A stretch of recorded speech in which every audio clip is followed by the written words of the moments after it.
High-hazard industrial operations require a constant balance between production and risk. That balance is defined by the Process Hazard Analysis, or PHA, a systematic review used to identify potential failure scenarios and evaluate the safeguards intended to prevent them. For a line manager, the unit PHA revalidation cycle represents one of the most consequential events in their operating rhythm. This review covers immense physical complexity. Every piece of equipment in the unit carries specific operational risks that must be managed over a 5-year window. The findings shape the next 5 years of operations. This single event generates millions in capital recommendations, dictates equipment modifications, and determines a unit's operating flexibility. Problems arise when line managers treat the PHA as a 3-week compliance exercise, handled exclusively by the Process Safety Department. Delegating the PHA surrenders control of the unit's risk profile and its future capital budget. The PHA architecture functions as a continuous loop. Preparation, study, resolution, and execution all revolve around the line manager as the central hub of the 5-year cycle. Managing risk effectively requires treating the 5-year PHA cycle as an engineered operational architecture. The preparation phase provides the structural foundation for the study, and it must begin 1 to 2 years before the study starts. Current, field-verified process safety information is the non-negotiable bedrock of a valid PHA. This process begins with the PNIDs. A PNID, or Piping and Instrumentation Diagram, is a technical drawing showing the functional relationship between piping, vessels, and control devices. Engineering documentation must match the physical reality. Every pipe, valve, and instrument on the schematic requires verification against what is actually installed. Operators physically walk down each line to confirm the installation matches the drawing, preventing discrepancies from being discovered midway through the actual study. This phase allows the team to prepare intellectually. They review past incidents and near misses for months, so they aren't walking into the room cold on day 1. Resource commitment is equally critical. A PHA session can cost $100,000 in consultant fees alone. If a key operator is pulled for a turnaround, the study loses the localized knowledge required to be accurate. When the architectural foundation of accurate drawings and dedicated personnel is compromised, the PHA fails before the facilitator arrives. Inside the study, the line manager's primary role is to protect the brainstorming environment, ensuring data flows without restriction. Hazard identification requires strict isolation to function properly. Within the PHA room, scenarios and ideas must be raised and captured without immediate filtering. Operator self-censorship poses the greatest threat to this internal environment. When budget or cost constraints influence the room, the data engine stalls.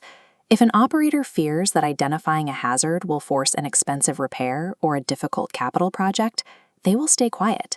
This silences the most valuable input in the study, the perspective of the person who operates the equipment every day.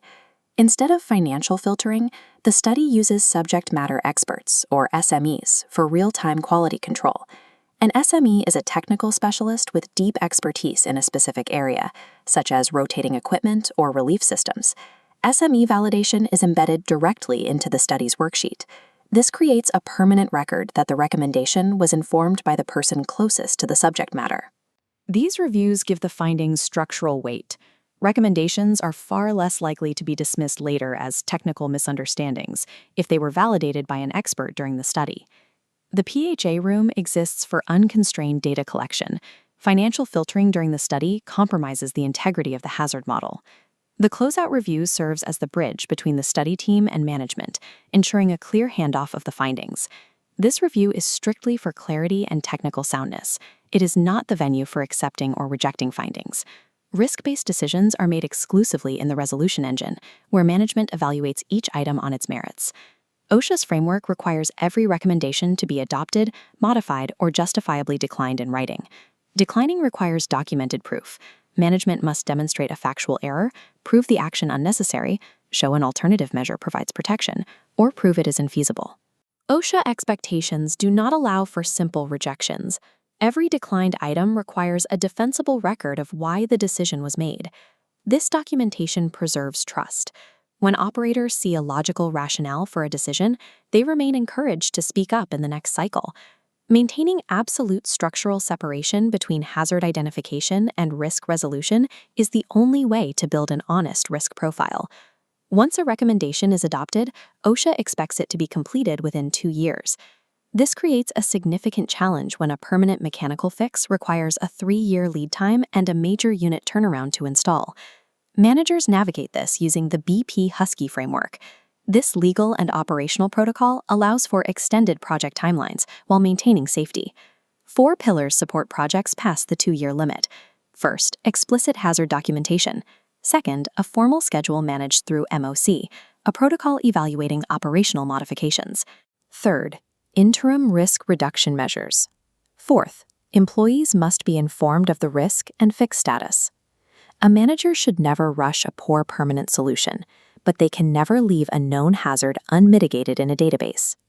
The BP Husky framework maintains safety by actively managing physical risk, while the permanent mechanical correction is engineered. A 100-page PHA report sitting on a shelf represents a total waste of capital and time. These recommendations must be lived out in the field. The massive physical footprint of the unit is where the actual risk reduction occurs. Accepted risks must be visible to the frontline through updated plot plans, toolbox talks, and highlighted LOPA gaps on everyday vessels.